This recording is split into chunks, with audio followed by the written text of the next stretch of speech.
Welcome to Today in History, where we uncover remarkable events from the past that shaped the world we live in. From powerful eruptions to literary legends, from sports triumphs to space exploration, July 31st is bursting with fascinating stories. Stick with us to the end.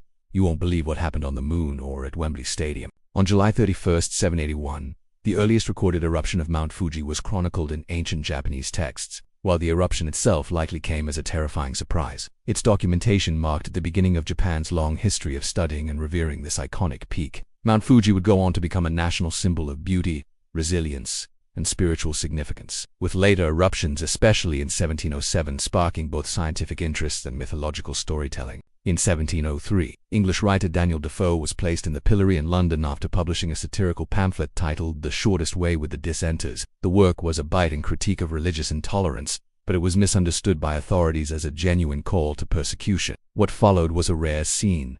Rather than facing ridicule or violence, Defoe received cheers, applause, and even flowers from sympathetic crowds. The moment showed how powerful satire could challenge authority and win public favor. On July 31st, 1786, the first edition of poems, chiefly in the Scottish dialect by Robert Burns, was published in This collection captured everyday Scottish life with wit, emotion, and lyricism. Its success propelled Burns into national fame, and his verses would go on to define Scottish identity. Today, Burns is celebrated across the globe, and the original Kilmarnock edition remains a prized relic in literary history. Before we carry on, here's a quick reminder.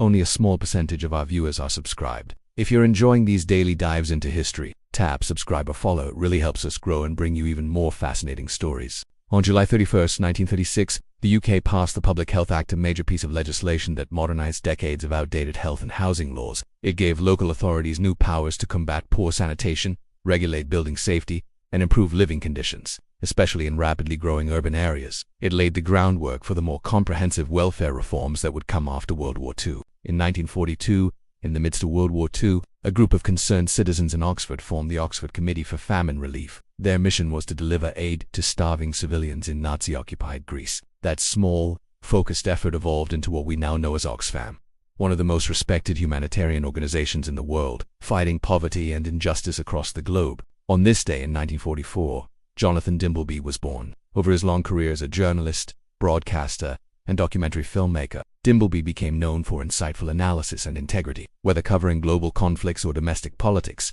his work helped define public broadcasting in Britain, and he remains a respected voice in national conversations. Also born on July 31st in 1962 was Wesley Snipes. Known for his sharp martial arts skills and charismatic screen presence, Snipes made a mark in Hollywood with films like Passenger 57, Demolition Man, and Blade.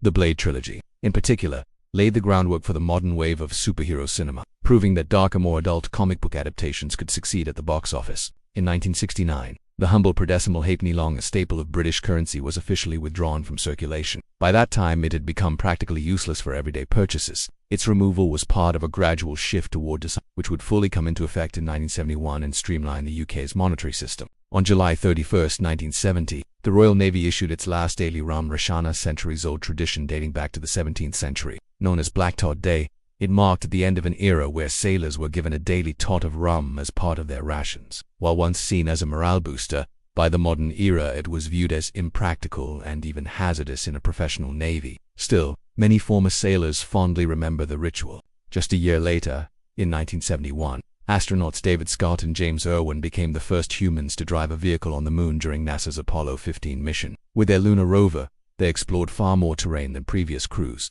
gathering geological samples and conducting experiments. The moon buggy wasn't just a cool gadget, it was a breakthrough in space mobility and exploration. July 31st, 1989 saw the release of Nintendo's Game Boy in North America. Bundled with Tetris, this compact handheld console revolutionized gaming. It wasn't flashy, but it was tough, affordable, and endlessly playable. It changed how and where people could game, and its success laid the groundwork for decades of innovation in portable entertainment. And finally, on July 31st, 2022, England's women's football team made history by defeating Germany 2-1 in the final of UEFA Women's Euro 2022 at Wembley. The match wasn't just a victory, it was a statement. With a record-breaking 87,192 fans in attendance and millions more watching, the Lionesses sparked a wave of national pride and inspired a new generation of girls to dream of football glory. That's it for Today in History. If you found today's stories engaging, please consider subscribing or following. It helps us keep bringing the past to life, one day at a time. Thanks for watching, and we'll see you tomorrow.